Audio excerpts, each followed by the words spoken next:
Mr. Blaylock, I'll give you 30 seconds to rebut Mr. Iancu's answer.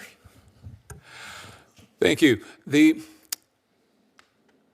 What would be required if you were to proceed with PIRA would be to recognize that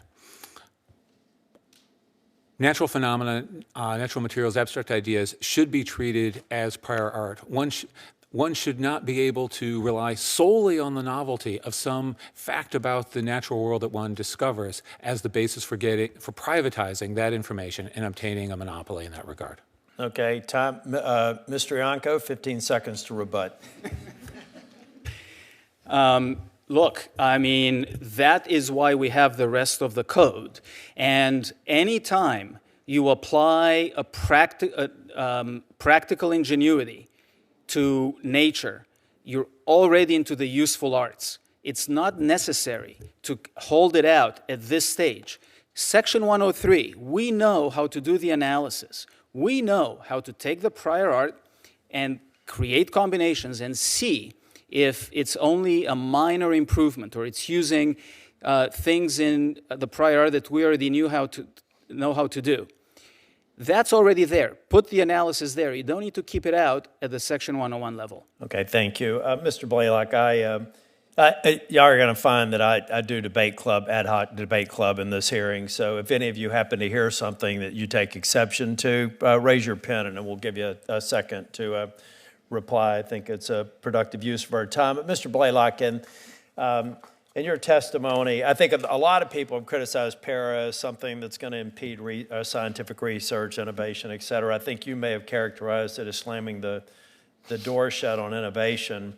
But it seems like, to a certain extent, we'd be aligning ourselves more with policy in Europe that doesn't seem to have had that impact. It seems like academic research is doing well. Diagnostics industry is outcompeting the U.S. Tell me what I'm missing about the policy in Europe and why it's bad there and shouldn't be implemented here under PIRA.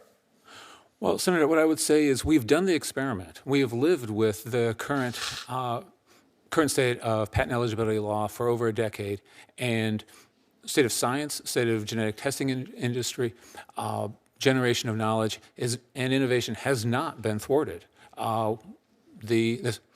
At the time that the Mayo decision came out, some commentators literally and others figuratively announced the sky is falling. The sky has not fallen. We are doing well. And we are continue to outcompete Europe. We draw more VC investment.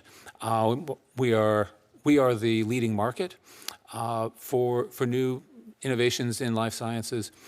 European companies want to come here much more than the reverse.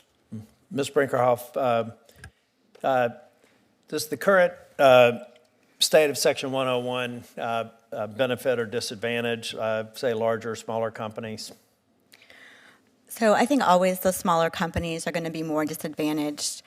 First of all, sole inventors and small companies aren't even aware of the state of the law and may invest in their technologies before they discover they're not patent eligible because the lines that courts are drawing are just not intuitive and don't make sense. But also the smaller companies are not in a position to hedge their bets and spread their risks.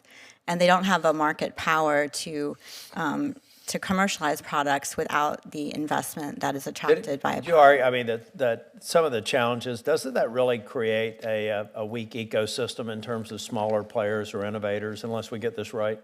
It's absolutely critical that smaller players can get patents on their technology and then count on their patents being upheld.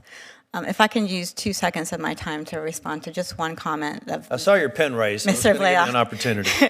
Thank you. So one of his points is that we've had 10 years to see how this all plays out, but I disagree with that because we didn't understand that diagnostic methods would not be patentable until the Supreme Court denied cert in Sequinome, which I think was barely 5 years ago. So we've had patents, like we haven't. It's been much shorter than 10 years, and I am concerned about what we're going to see in the long term once people reckon with the fact that patents can no longer be granted in this technology in the U.S.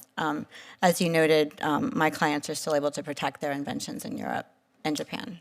Mr. Johnson, Director Iancu, I think, did some good work on guidance in his tenure as director, but I don't think guidance alone is enough now. Do you agree that we really do have to move forward with para to actually correct this? Absolutely. The courts have made it perfectly clear that they are not going to respect the good work that Director Iancu did and that the Patent Office has done. They've worked hard on this, and they feel constrained by the Supreme Court decisions, and until it's fixed by this body, we're going to have trouble. Thank you all. Thank you, Mr. Chair.